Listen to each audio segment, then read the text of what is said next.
Il vaut mieux pour lui qu'il grandisse à l'écart de tout cela. Hello YouTube, j'espère que vous allez bien. Ça y est, on se retrouve enfin, vous l'avez vu dans le titre, pour discuter finalement de ce livre de Fourth Wing que j'ai enfin terminé et dont je vous fais enfin la fin du vlog. Je ne me rappelle même plus des rushs que je vous ai fait sur ce roman. Mais encore une fois, ce n'est pas grave. Je vais vraiment là vous faire la finalité de ce roman, ce que j'en ai pensé après quelques jours de réflexion. En tout cas, si ça vous intéresse d'en savoir plus sur ce roman de Rebecca Yarros, je vous laisse continuer cette vidéo. On y va, c'est parti!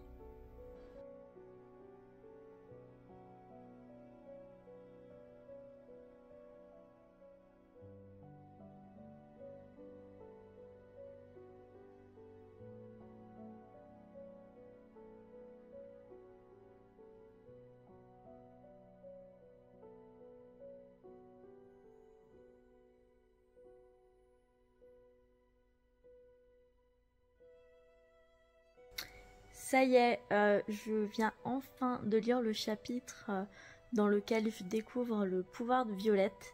Alors, je m'étais déjà fait spoiler en fait en regardant des fanarts, donc je savais quel était son pouvoir, mais là je suis très contente de le voir en action. Je suis très contente aussi de voir quel personnage ce pouvoir a éliminé parce que je ne le supportais plus. Donc là je suis contente de voir que les gentils gagnent un petit peu quand même. Je suis très contente aussi de voir l'évolution de la relation entre Xaden et Violette, même si ça va être un peu contradictoire ce que je dis, parce que je trouve qu'en fait c'est allé un peu vite et à la fois pas assez.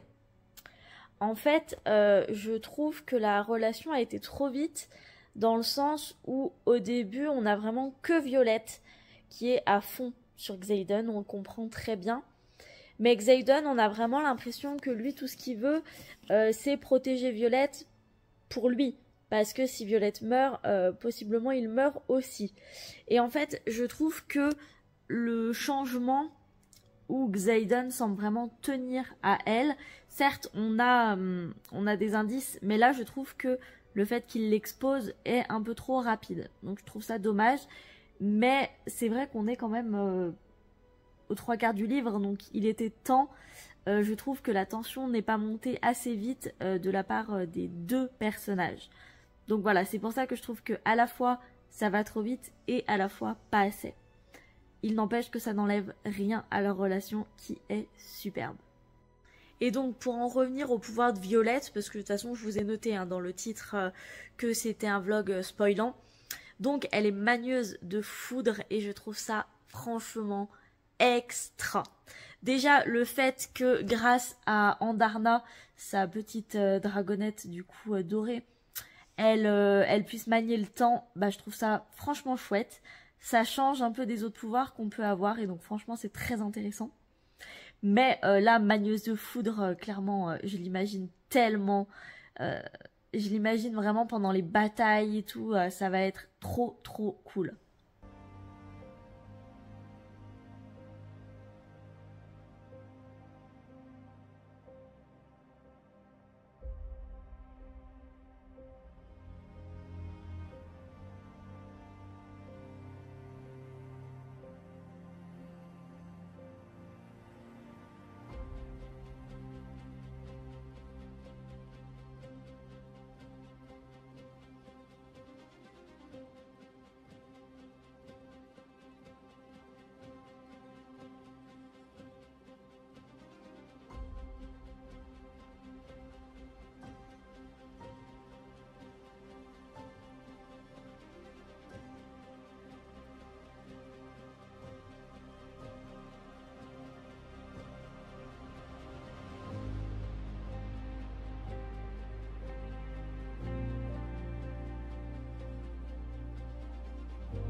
Hello YouTube, on arrive, je pense et je l'espère, sur le dernier jour de ce vlog.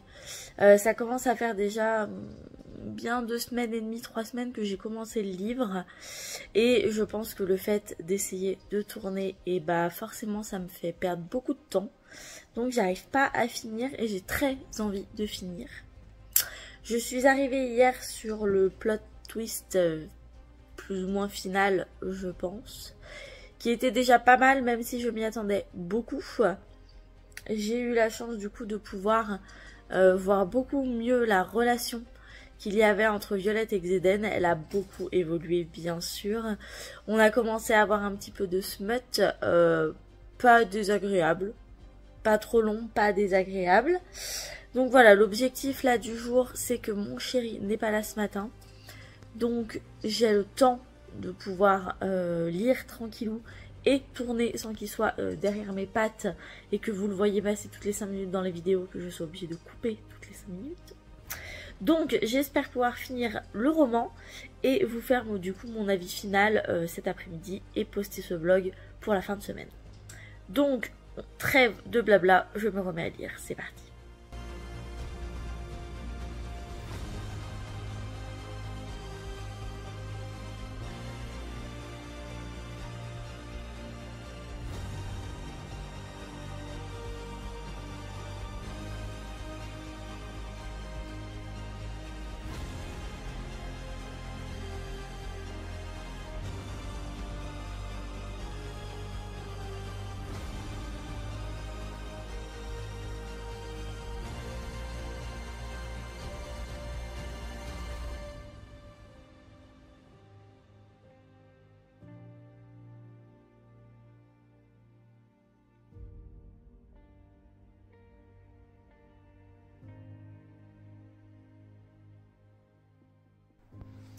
Bon, j'arrive vraiment vers la fin. Là, il me reste moins d'une quinzaine de pages, je pense. On m'avait conseillé de sortir mes mouchoirs. Donc, soit il reste un truc de dingue qui va arriver. Et là, je suis pas prête. Soit ce qui est arrivé, donc la mort de certains personnages qui n'étaient pas très drôles quand même, hein, qui m'a tiré quelques toutes petites larmes, n'a quand même pas été aussi impactante que ce que j'imaginais. Donc ma foi. On va voir ce que ça donne dans ces dernières pages, qui sont en plus du point de vue de Xaden.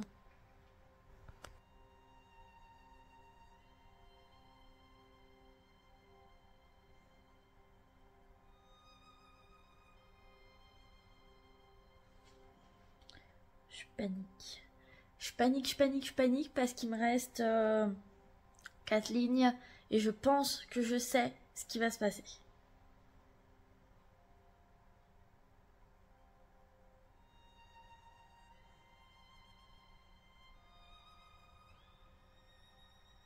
C'était sûr! C'était sûr! Bon, j'ai fini. Je suis un petit peu déçue de cette fin. Il y a eu effectivement la bataille un petit peu de fin qu'on a comme partout, qui était très bien. Le personnage qui est décédé du coup est le personnage de Liam. Et c'était très triste de voir du coup son dragon mourir et du coup mourir Liam par la suite. Mais ça m'a pas transcendé non plus. Je m'attendais vraiment à une grosse crise de larmes et non. Et la fin, bon bah voilà, la révélation finale, vous la connaissez pour ceux qui l'ont lu. Alors, je ne m'y attendais pas jusqu'aux, franchement, 5 dernières lignes, je m'y attendais pas, donc c'était une très bonne surprise. Mais, je sais pas si ça a été mal amené ou si j'en attendais trop. Mais du coup, je reste un petit peu sur ma faim pour cette fin. Et là, je me demande en fait un peu ce qui va se passer dans le tome 2. Et si l'ambiance du tome 2 va autant me plaire que le tome 1. Donc je vais essayer de rassembler un petit peu mes idées dans ma tête, de faire quelque chose là, physiquement parlant, pour finir la vidéo de façon un peu plus propre et organisée. Et comme ça, je reviens vers vous après. Alors, ce roman, vous l'avez vu du coup dans les rushs précédents où je suis en train de le lire. C'est un roman que j'ai beaucoup aimé. Je pense que je l'aurais beaucoup plus apprécié si je ne vous avais pas fait de vlog dessus parce que malgré tout, j'en ai pas l'habitude et donc ça m'a beaucoup perturbée durant toute ma lecture. Mais c'est pas grave, j'ai quand même beaucoup aimé ce livre. Alors, je ne vous fais pas l'affront de vous refaire le résumé. Si vous avez un doute, je vous laisse aller voir ma première vidéo que je vous mets dans le petit i, où vous avez toutes les informations nécessaires et aussi mes premières réactions sur les premiers chapitres du livre. Ici donc, on va pas y aller par 4 chemins, on va aller un peu court, clair et concis. Qu'est-ce que j'ai aimé dans ce roman? Alors en premier lieu, j'ai beaucoup aimé bien sûr l'univers. L'univers avec les dragons est super chouette. J'ai beaucoup aimé aussi les personnages, le personnage en particulier de Violette que j'ai beaucoup aimé, qui est tout en nuances. C'est un personnage qui est pas foncièrement gentil, qui est pas foncièrement pitchounette quoi, elle en a quand même sous la semelle la petite Violette, donc moi j'ai beaucoup aimé ça. J'ai aimé son caractère qui au début m'a peut-être un peu perturbée parce que justement on nous la présentait trop comme un personnage faible déjà en premier lieu et un personnage un peu cucu, alors que clairement c'est pas du tout le cas, vous le verrez au cours du roman. J'ai beaucoup aimé son côté très ingénieux, son côté très intelligent et surtout bien sûr sa combativité qui force le respect en l'occurrence. J'ai beaucoup aimé aussi le personnage de Xaden, qui est un personnage qui est très intéressant, qu'on ne cesse de découvrir tout au long de ce premier tome. Et donc ça, j'ai beaucoup aimé le fait qu'on ne sache pas tout de suite de qui il s'agissait. Même si je vous en parlerai un peu plus tard, le final du roman, je m'y attendais fortement quand même. Mais bref, Xaden, beaucoup aimé. C'est le personnage masculin qu'on aime en roman de Tessie, clairement. Il a un petit look un peu bad boy, un caractère aussi un peu bad boy, donc forcément il nous plaît. Malgré ça, on le comprend, c'est un personnage profond avec un passé malheureux qui lui apporte encore une fois beaucoup de nuances, et ce qui était très intéressant. Tous les petits personnages sur lesquels on peut-être s'attarde moins, mais qui sont là, pareil, je trouve qu'ils sont quand même plutôt réfléchis. Que ce soit les amis de Violette, sa famille ou ses ennemis aussi, et je trouve qu'ils ont tous un petit quelque chose qui fait qu'on les aime ou que clairement on les déteste. Donc voilà, ils ont tous leur place et c'était très intéressant de les découvrir tout au long du roman et aussi d'en perdre un certain nombre. J'ai beaucoup aimé bien sûr les dragons, même si franchement moi il en manquait, j'en aurais voulu encore plus. Et surtout plus tôt, je trouve qu'ils arrivent un petit peu tard dans le roman. Mais malgré tout j'ai beaucoup aimé les dragons en termes généraux, j'ai beaucoup aimé leurs caractéristiques, leur caractère aussi tout court, qui ma foi sont parfois très intéressants. J'ai aimé aussi qu'on leur donne une voix. En termes généraux, moi j'aime bien... connaître un peu plus en profondeur les animaux, qu'ils soient fantastiques ou non, qui sont dans les romans. Donc là, leur offrir une voix, j'ai trouvé ça vraiment très chouette.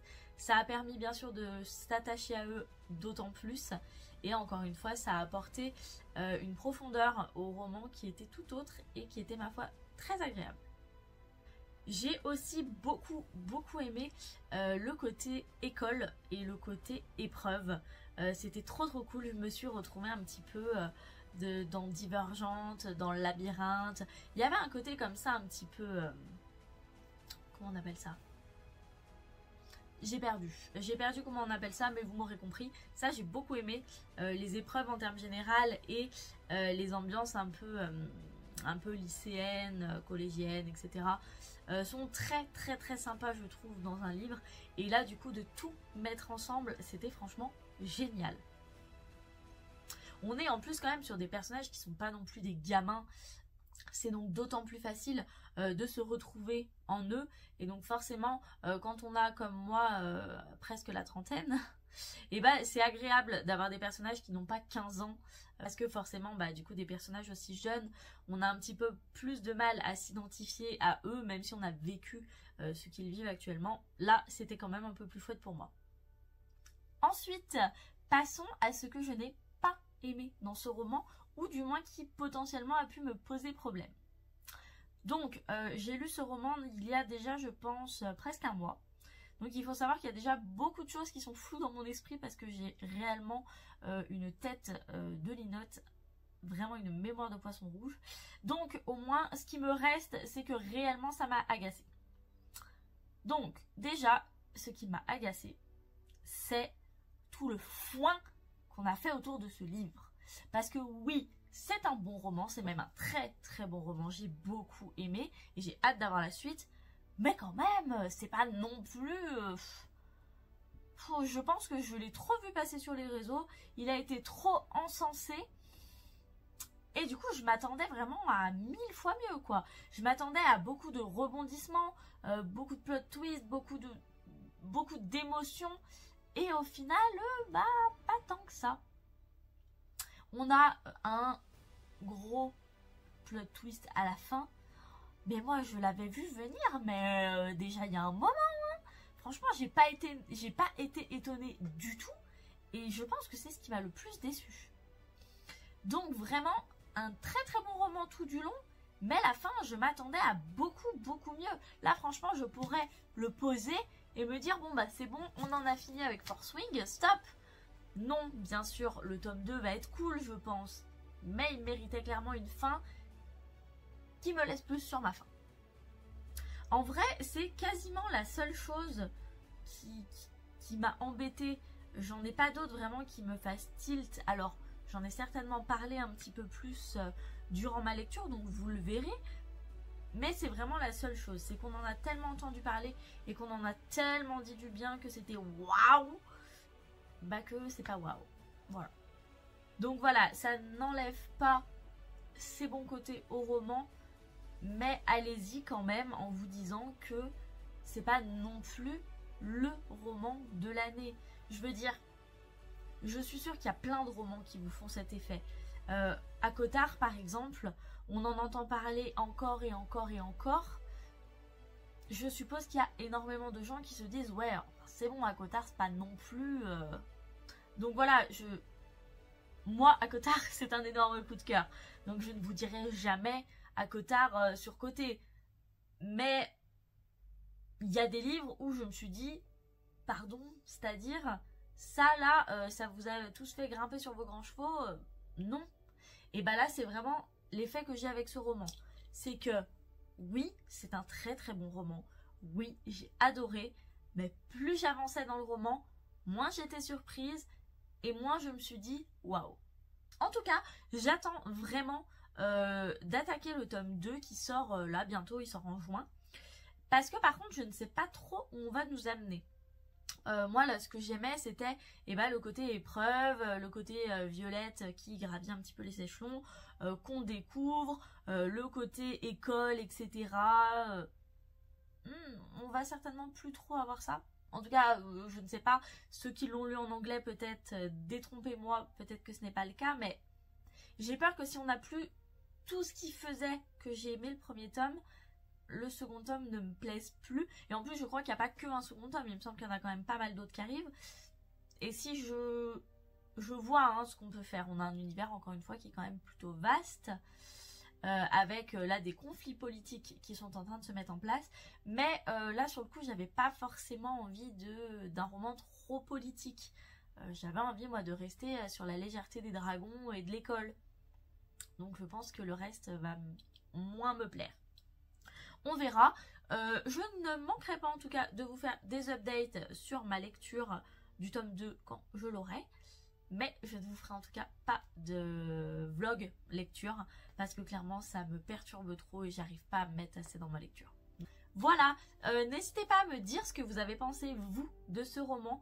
Je suis navrée, je sais que cette fin de vidéo est extrêmement brouillon parce que mon avis et mes ressentis sont de nouveau très brouillons dans ma tête étant donné que ça commence à dater d'il y a un petit moment. Mais malgré tout, voilà, j'attends votre avis. J'espère quand même que cette deuxième partie de vlog vous aura plu et on se retrouve bientôt pour une nouvelle vidéo. Salut!